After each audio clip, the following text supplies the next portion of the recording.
Good evening and welcome to today's lecture. It is on analytical chemistry. What is analytical chemistry? Analytical chemistry is a branch of science that tends to elucidate the compound of interest or analyte through various processes of analysis, such as sample collection, extraction, separation, isolation, identification, and characterization. It is a science that determines what matter is made up of. Matter, on the other hand, is that thing that has mass and occupies space. We therefore can easily be classified into four major states of solid, liquid, gas, and plasma.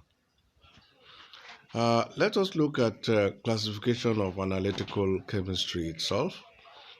Analytical chemistry as a branch of science is classified into two. We have what is referred to as classical method of analysis or traditional method of analysis. This classical method of analysis is divided into two, which are the qualitative and the quantitative analysis. Qualitative analysis is all about determining the components of an analyte, while the quantitative analysis, on the other hand, determines the amount of various components in a given sample. The other aspect of analysis is the use of instruments to determine what matter is made up of. You refer to that type of analysis as instrumental method of analysis. Analytical processes. In the course of chemical analysis, various substances, various procedures are involved, and such procedures are referred to as analytical processes. The analyst must know what he is expected to do before commencing the analysis. The result presentation of the analysis must be simple and clear. There's no ambiguity in your results. At the same time, once the problem is defined, the procedures are expected to be adhered to strictly. General steps involved in analytical procedures. Definition and understanding of the problem. You have to understand what the problem is all about. After understanding the problem, you have to think of the method to be chosen in your analysis. That is selective method of analysis. Another key important aspect of procedures of analysis is obtaining what is referred to as representative sample. Representative sample must be a sample that represents the total bulk or the gross sample.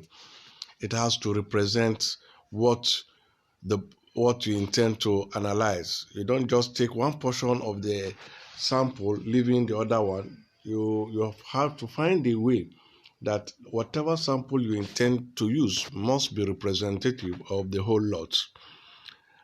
Let us look at preparation of sample for analysis. We have various methods of preparing samples for analysis. You can use your separation techniques. You can adopt other measures of measurement of the parameters, and at the same time you should be able to present the results in an unambiguous manner. Analytical chemistry is extremely important in our society. Let us look at some of the importance of this branch of chemistry, that is analytical chemistry. Let us look at the industry. Industry flourish as a result of analytical chemists. What do analytical scientists do in industry? They ensure quality of whatever come out of such industries. They are used in food industries, in chemical industries, in paint industries, and textiles and polymer industries, in plastic industries. So at the end of the day, the duty of the analyst in an industry is to determine the quality. That is why most industry have quality assurance section that help in determining quality of whatever they churn out of their respective industries. Another application is in engineering. They determine the strength, the flexibility, and the resistance of various materials so as to ensure standard in the course of producing any object from the engineering firm. Environment. The importance of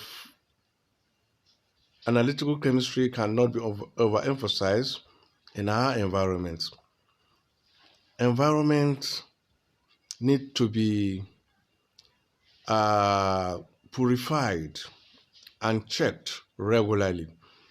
It is the work of the environmental chemist, which is an analytical chemist, to make sure they advise the government on various ways and manner of preserving our environment, because man's activity through industries has in several ways polluted the environment. And if you allow this to go on unmitigated, it will have a negative effect in the environment. So also forensic analytical chemists help in forensic sciences. They determine, they provide the expert results in most criminal cases. Food technology. The analytical chemists are highly needed in determining the content of macromolecules present in various foods. So also are in agriculture, which focuses on the production, the protection, and the use of crops and livestock. The biochemical effects of plants and animals are studied by the analytical chemist.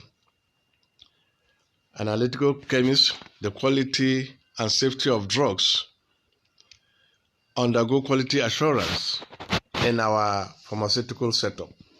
Hence, one of the most important analytical tools in pharmaceutical industry is the HPLC, that's high performance liquid chromatography, which is manned by analytical chemists. These are some of the importance of analytical chemists in our society. Also, in our research institutes, the analytical chemists carry out researches on existing materials and evolve ways on improving on the existing one, or possibly replacing it with a better one, so as to meet the ever-changing world of technology. Thank you for watching. And we want to advise you to key onto Adamu Salahuddin YouTube channel for subsequent lectures. Thanks for listening. Bye.